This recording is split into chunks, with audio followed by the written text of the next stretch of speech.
Oke, assalamualaikum warahmatullahi wabarakatuh. Perkenalkan, nama saya Muhammad Abdul Rifada dari kelas 4 MIM jurusan Manajemen Informatika Politeknik Negeri Sriwijaya. Nah, di sini saya akan merekap materi dari awal mata kuliah praktikum akuntansi dari awal sampai akhir materinya akan saya rekap. Nah, kita langsung saja untuk yang pertama, yaitu ya ini kayak RPS dan kontrak kuliah ya. Nah, lanjut ke yang utamanya, yaitu materi pertama, yaitu disuruh membuat akun Mayop menggunakan NPM Student atau yang bisa dibilang email student atau email yang dipakai oleh mahasiswa yang diberikan dari kampus, yang NPM yang emailnya itu bertuliskan NPM atau NIM dari mahasiswa tersebut. Nah, seperti yang kita lihat ya, saya di sini sudah memiliki emailnya ya dengan NPM saya dan password dari ininya ya, tanggal lahir dan bulan lahir kita. Nah, lanjut. Mayop adalah aplikasi yang digunakan selama mata kuliah praktikum akuntansi ini.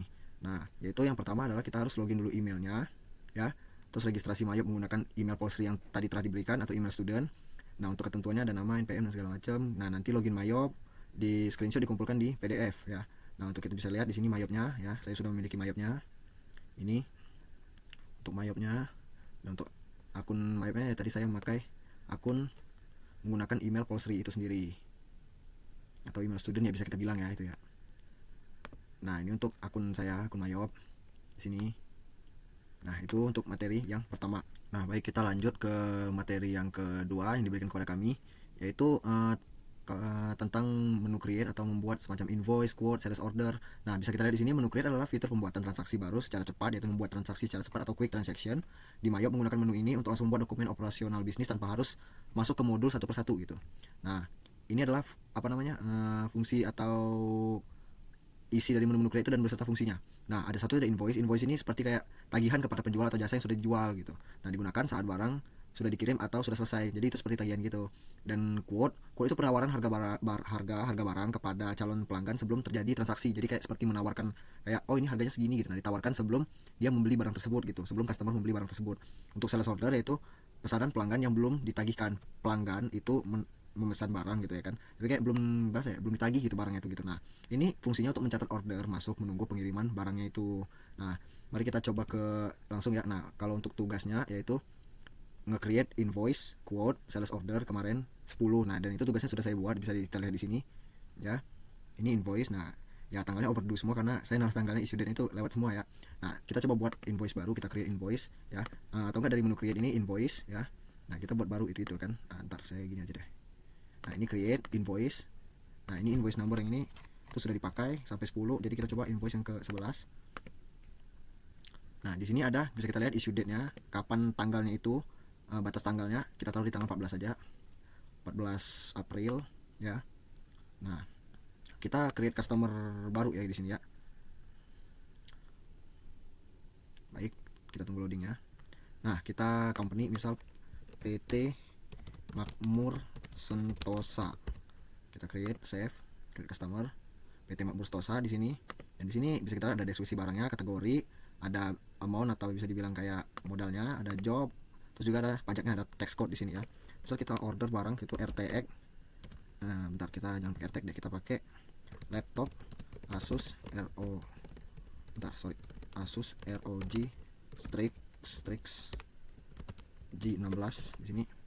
Nah, untuk kategorinya kita pilih sales, dan untuk harga barangnya itu kita pilih di misal di harga 500 dolar harganya. Nah, untuk di sini non item found, di sini kita pajaknya kita pakai pajak 10% atau enggak usah ada pajak lah ya. Nah, kita pakai free pajaknya. Nah, di sini udah dicatat nih untuk invoice-nya, kita save. Nah, gitu ya. Nah, coba kita lihat di sini di invoice apakah ada yang sudah saya buat itu. Nah, bisa kita lihat di sini PT Makmur Sentosa ya. Balance due-nya 500, due date-nya tanggal 28 April, statusnya masih open, masih terbuka ya. Nah, itu untuk bagian invoice. Yang kedua yaitu quote, dan yang ketiga juga ada sales order gitu ya. Nah, di sini untuk yang quote ya seperti tadi ya, ke menu create terus ke quote ini. Nah, dan di sini coba saya buat, saya akan menawarkan barang gitu ya sebelum terjadi transaksi. Saya menawarkan misal RTX 5070 ya, sama aja ya buatnya kayak tadi gitu caranya, cuman fungsinya saja yang beda. Dari quote, invoice dan sales order itu fungsinya saja yang beda. Nah, di sini saya menawarkan barang itu dengan harga, misal saya menawarkan RTX ini dengan harga 1.500 US dollar gitu ya. Saya menawarkannya karena di sini hitungannya dollar gitu ya kan. Nah, saya menawarkan itu di tanggal 8 ya. Kalau misalnya di tanggal 8 ini saya menawarkan sekarang dan di tanggal 22 tidak ada jawaban, berarti sudah tidak bisa lagi terjadi yang namanya penawaran gitu, karena udah batas tanggalnya gitu ya. Dan untuk pajaknya mungkin kita pakai free gitu ya, free, save. Nah begitu ya, kita cek ke quotes gitu ya kan. Nah ini date-nya sebenarnya saya salah ya. Nah untuk saya lihat di tanggal berapa tadi, 28 itu pada tanggal 30 juga. Nah di sini ada PT Makmur Sentosa ya, saya menawarkan barang itu RTX tadi. Nah kita lanjut mungkin yang ke terakhir, yaitu terakhir dari materi itu sales order ya. Itu mencatat order menunggu pengiriman masuk ya kan, mencatat order masuk menunggu pengiriman. Coba kita ke sales order. Nah ini sudah saya buat tadi sales ordernya, materi yang pertama sudah saya buat, ini sales order. Kalau coba mau kita create sales order. Nah di sini customernya kita pakai misal untuk customer kita pakai Adit Kurniawan. Tanggal yang dijanjikannya itu tanggal 8 Mei ya. Untuk barangnya yaitu misal Adit ini mesen BMW M4, misalnya mesen mobil BMW M4 gitu ya. Karena ini mobil kategorinya kita pakai bukan motor vehicle. Nah ini equipment furniture dan vehicle, karena dia ini aset ya. Ini aset, maksudnya kita catat dengan harga 8.500 85.000 US dollar, maaf. Nah, untuk pajaknya kita berikan 10% pajak untuk Adit. Nah di sini untuk totalnya karena termasuk pajak, yaitu pajaknya 8.500, jadi totalnya jadi 93.500. Kita save ya. Terus kita lihat di sales ordernya, kita lihat di bulan Mei. Nah ini untuk Adit Kurniawan di sini ya, dia yang mobil tadi itu 93.500. Tanggal yang dijanjikannya itu tanggal 5, jadi mencatat order sebelum order itu masuk gitu. Nah jadi itu untuk materi pertama ya, sales order, invoice, dan quote, yaitu dari menu create ini. Lanjut ke pertemuan ketiga atau materi praktikum yang ketiga, tapi tugas praktikum itu tugas praktikum yang kedua, yang tadi itu yang pertama. Nah kita lanjut itu ke tugas praktikum ya, RPS pertemuan ketiga, itu perancangan dan penyusunan chart of account atau COA yang sesuai dengan proses bisnis serta implementasi saldo awal. Bisa dibilang ini seperti membuat neraca saldo gitu. Nah ini untuk pengertiannya ya, ini untuk tujuannya, dan ini untuk struktur akun dalam IOP-nya itu ya. Nah ini penyusunan COA-nya. Nah bisa kita lihat di sini. Nah ini untuk implementasinya, saldo awal adalah posisi keuangan perusahaan sebelum transaksi periode berjalan dimulai gitu. Nah ini untuk inputnya itu ada debit, ada kredit, utang, modal, aset, beban. Nah ini untuk tugas praktikum ketiganya yang tadi saya bilang, perancangan struktur COA di situ ya kan. Terus analisis dahulu apa usaha yang digunakan, rancang dulu strukturnya akun, itu meliputi aset, liabilities, equity, income, cost of sales jika perusahaan itu perusahaan dagang, dan expense gitu. Nah kita coba ke bagian ini ya, kita coba ngebuat ya ini COA. Bisa kita lihat di sini kan kategorinya ada semua tuh, ada liabilities, ada aset, ada equity, ada income, cost of sales, expense, ada income, ada expense. Nah ini untuk aset ya, di bagian aset ini aset tuh bagiannya tuh kayak apa ya, ini tuh aset kita gitu bahasanya tuh. Nah jadi ini bagian asetnya, cara ngebuatnya gimana di sini, create kategorinya gitu. Nah misal di sini select an option, kita pilih bank gitu ya kan, select option aset ya kan. Ini untuk kode kategorinya ya, misal kita buat kode kategorinya itu 48954 gitu, 45 gitu. Nah kategori name-nya itu apa, modal awal. Untuk opening balance-nya kita kasih ke 15.000. Untuk pajaknya kita free. Nah, untuk tipe ini nah kita save gitu ya kan. Bank account, maaf, kita cash on hand gitu ya. Bank account type-nya kita save. Nah nanti kita cari di sini gitu, modal. Ini kan ada itu. Nah begitulah caranya untuk nge-create kategori dari COA. Nah kita lanjut untuk pertemuan keempat atau tugas ketiganya, yaitu praktikum akuntansi pertemuan 4. Nah di sini ada pencatatan transaksi jurnal umum dengan prinsip debit dan kredit, validasi keseimbangan jurnal, serta dokumentasi transaksi secara sistematis. Nah jadi kita tuh disuruh ngebuat general jurnal gitu ya. Nah ini untuk tugasnya, mahasiswa diminta mencatat transaksi berikut dalam general jurnal pada Mayop. Nah ini ada tugasnya itu, pemilik menyetor modal awal ke kas perusahaan sebesar 2.000 US dollar, yaitu debitnya 2.000, kredit modal awalnya juga 2.000. Nah coba kita buat saja ya di sini ya. Nah itu untuk cara buatnya, yaitu ini ke accounting, terus create jurnal. Nah di sini ada banyak menu gitu, ada deskripsinya, ada pembelian juga penjualan gitu. Nah ini saya buat dari awal, yang tadi sudah saya hapus ya. Nah ini untuk yang pertama itu pemilik nyetor modal awal gitu, untuk itu sebesar 2 dolar.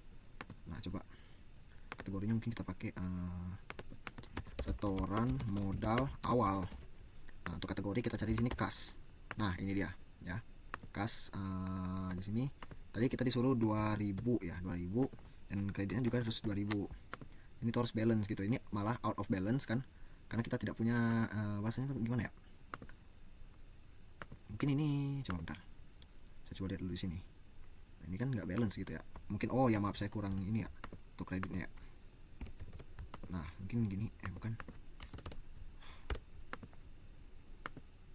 oh ya bentar, mungkin saya di sini kas ya, aset. Nah gitu, maaf saya tadi salah. Nah berarti kita masukkan kategorinya itu dua, ini kas, ini kredit, yang ini juga debit. Nah bisa lihat di sini total kreditnya ada 2000, total debitnya juga 2000 ya. Untuk teksnya karena mungkin di materinya tadi nggak disuruh, jadi saya bawa yang bawaan mayap saja, mungkin kita record gitu ya untuk transaksi ini. Nah ini untuk setoran modal awal ya, balance dia kita buat lagi, coba maaf di create journal. Nah untuk yang kedua itu membeli perlengkapan kantor, untuk deskripsinya berarti purchase, membeli perlengkapan kantor, yang kategorinya yaitu peralatan kantor. Nah ini peralatan kantor, untuk modalnya itu 120 US dollar, 120. Nah itu debit dan kreditnya harus balance kayak tadi ya. Bisa dilihat di sini total debitnya 120, total kreditnya 120 dan tanpa pajak ya. Kita record. Nah ini untuk dua pembeliannya. Coba kita lihat lagi yang ini, perusahaan membayar biaya sewa kantor ya kan. Nah kita coba yang ini ya, kita coba yang menerima ya, kita lihat dulu yang menerima yaitu nah ini, kita ke create journal, itu adalah bisa sale ya, karena kita menerima ya bahasanya tuh.